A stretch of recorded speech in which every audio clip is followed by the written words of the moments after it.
Classe de 5e, chapitre multiplier un nombre par une fraction. On va ici résoudre des petits problèmes. Il s'agit du premier petit problème pour prendre une fraction d'une quantité, la place de cinéma. Alors on a une place de cinéma qui coûte 8,40 € au tarif plein. Les enfants de moins de 8 ans paient seulement les 2/3 de ce tarif. Combien coûte la place de Tony qui a 7 ans? Tony a 7 ans, il a donc moins de 8 ans.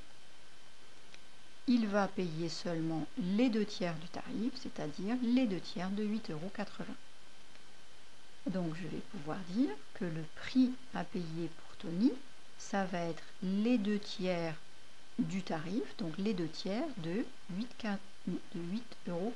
Je ne sais pas ce que j'ai dit tout à l'heure, mais c'est 8,40 € que je voulais dire. Prendre une fraction d'une quantité dans la leçon, on l'a bien dit, c'est prendre une fraction d'une quantité, c'est multiplier cette fraction par cette quantité. Donc ici, la fraction, c'est 2/3, et je la multiplie par la quantité, c'est-à-dire 8,40 €. Je vous l'ai expliqué aussi, le petit mot 2 en français se traduit ici par une multiplication. Et donc, on va faire ce calcul, on va faire donc 2 fois 8,40 €, le tout divisé par 3. Seulement si j'arrive à écrire, évidemment. 2 fois 8,40 €, le tout divisé par 3. Alors, le double de 8, c'est 16. Le double de 40 centimes, c'est 80 centimes. Donc 16,80 €, le tout divisé par 3.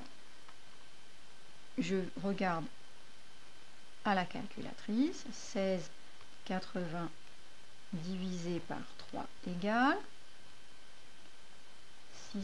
5,60. C'est le prix de la place. Je mets l'unité, je vérifie quand même que je ne me suis pas trompée du tout et que c'est bien aussi égal à 2/3. Je sors de la fraction, multiplié par 8,40 €, c'est bien 5,60 € également.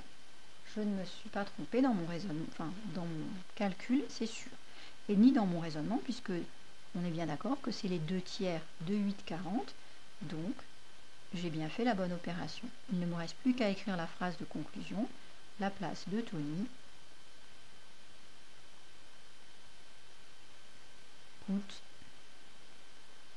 5,60 €. Je souligne ma phrase de réponse.